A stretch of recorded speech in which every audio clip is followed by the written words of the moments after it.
बालमित्रांनो, माझे नाव स्वर्गनिधी मगदूम. माझ्या शाळेचे नाव विद्यामंदिर नरले. आता आपण संख्यांची ओळख करून घ्या.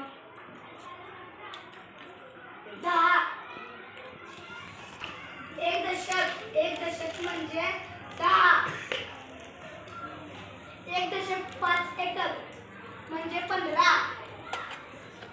2 दशक म्हणजे 20. 1.6 म्हणजे 16. 1.4 14. 12. दशक